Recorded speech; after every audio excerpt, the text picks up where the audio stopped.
Revision surgery అంటే ఏంటో చూద్దాం. ఇప్పుడు ఇన్ని రోజులు మనము మోకాళ్ళ మార్పిడి విన్నాం. ఇప్పుడు నేను 2003లో లండన్‌కి వెళ్ళాను. అప్పుడు వెళ్ళినప్పుడు మోకాళ్ళ మార్పిడి అంటే అదొక పెద్ద విషయం. మొత్తం హైదరాబాద్‌లో కలిపితే ఒక రోజులో మ్యాక్సిమం అంటే ఒక 10 ఆపరేషన్లు అవుతాయి గొప్ప. ఇప్పుడు మీరు హైదరాబాద్ అంతా కలుపుకుంటే డైలీ ఆల్మోస్ట్ ఒక 1000 ఆపరేషన్లు అవుతున్నాయి. అంటే ఎంత 100 రెట్లు పెరిగిపోయింది. ఎందుకు అంటే దానికి సక్సెస్ రేట్ చాలా బాగుంది. అండ్ లాభాలు చాలా ఎక్కువ ఉన్నాయి నష్టాల కన్నా. సో దాంతోటేంటి ఇప్పుడు క్రమేణా ఆల్మోస్ట్ లాస్ట్ 20 ఇయర్స్ నుంచి చేయటం వల్ల ఆ నెంబర్ ఆఫ్ కేసెస్ ఎక్కువైపోయినాయి. ఎక్కువైన తర్వాత ఇప్పుడు మనం గుర్తుపెట్టుకోవాల్సింది అంటే ఏ రీప్లేస్మెంట్ అయినా దానికి ఒక కాల పరిమితి ఉంటుంది. అంటే అదేమీ ఎక్స్పైరీలా కాదు. ఆ వేసిన లోపల మెటల్ కరిగిపోయటం కాదు. లోపల ఏంటంటే ఒక ప్లాస్టిక్ పదార్థం ఉంటుంది స్మూత్నెస్ కోసం. యూజువలీ ఆ ప్లాస్టిక్ తొందరగా అరిగిపోతుంది.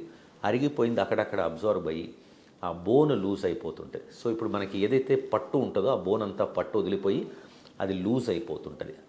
కొన్నిసార్లు ఏంటి ఇన్ఫెక్షన్ వచ్చి పాడవుతుంటుంది. So that is called infective loosening. ఇంకో రకం ఏంటంటే ఏసెప్టిక్ లూజనింగ్ అంటాము. సో ఈ 2 రకాల లూజనింగ్ వల్ల ఏంటంటే మనం నడవడానికి కుదరదు, నొప్పులు వస్తుంటాయి, పడిపోతుంటాము. ఈ పడిపోవడం వల్ల కొంతమందికి ఫ్రాక్చర్లు కూడా అవుతుంటాయి.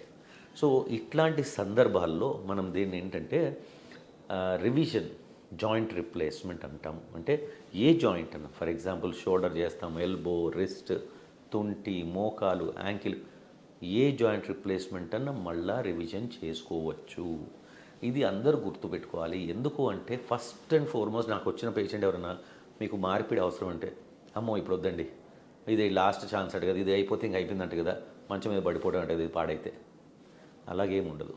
ఇప్పుడు నేను లండన్ దగ్గర రైటింగ్టన్ హాస్పిటల్ అని మొట్టమొదటి తుంటి మార్పిడి అక్కడ కనుక్కున్నారు, జాన్ చాన్లీ అని. ఆయన చేసినవి 40 సంవత్సరాల తర్వాత నేను మార్చాను. అంటే అందరికీ మీకు 40 సంవత్సరాలు వచ్చినాయి అనట్లేదు. కొంతమందికి ఎవరైతే మంచిగా వ్యాయామం చేసి కరెక్ట్గా ఆ జాయింట్ మీద ఎక్కువ ప్రెషర్ పడకుండా, ఎక్కువ బరువు లేకుండా ఈ చేయగలిగిన వాళ్ళకి ఏంటంటే మనకి ఆ జాయింట్ రిప్లేస్మెంట్ 40 ఇయర్స్ దాకా కూడా రావచ్చు. ఇప్పుడు నేను చెప్పేది 1966లో ఆయన చేసి నేను 2006లో మార్చాను. అదే ఇప్పుడు చేసుకునే ఇంకా మోడల్స్ చాలా మంచి వచ్చాయి.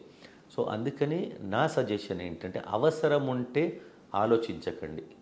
ఎందుకంటే రేపు ఏం జరుగుతుందో మనకు తెలియదు. మనం ఇవాల్టి కోసం బతకాలి. అంటే ఇప్పుడు కష్టం ఉంది, ఇప్పుడు చూసుకోవాలి దాన్ని. అంతేగాని రేపు ఏమైపోద్దో, అసలు రేపు ఉంటామో లేదో మనం. So the most important thing is to take a decision, number 1.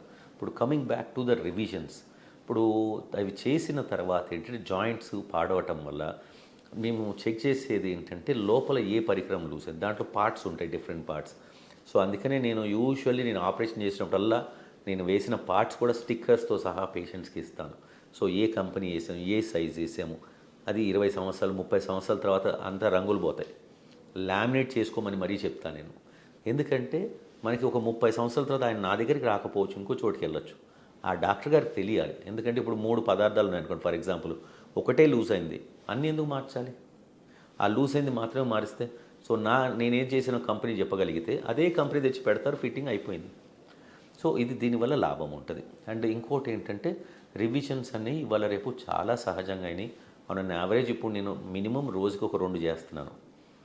అది సో ఏమవుద్దంటే మనం చూడాల్సింది ఏ పార్ట్స్ లూజ్ అయినాయి, దాన్ని బట్టి చేంజ్ చేసి మనము మళ్ళీ నెక్స్ట్ లాంజివిటీ ఎన్ని రోజులు ఇవ్వచ్చు. ఒకటి కొంచెం పెద్ద ఆపరేషను, ఖర్చుతో కూడుకున్న పని. ఎందుకు అంటే బోన్ అంతా అరిగిపోయి అక్కడంతా డొల్ అయిపోయి ఉంటుంది.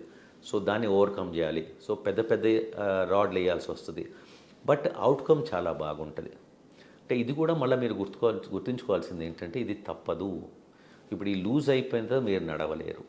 సో నా సజెషన్ ఎవరికైనా కానీ తుంటి కానీ మోకాళ్ళు కానీ ఒకవేళ మార్చాల్సి వస్తే కళ్ళు మూసుకొని మార్చుకోండి. ఎందుకంటే నడవటం తప్పదు. అదే భుజాలు అనుకోండి, ఆగినా తప్పలేదు,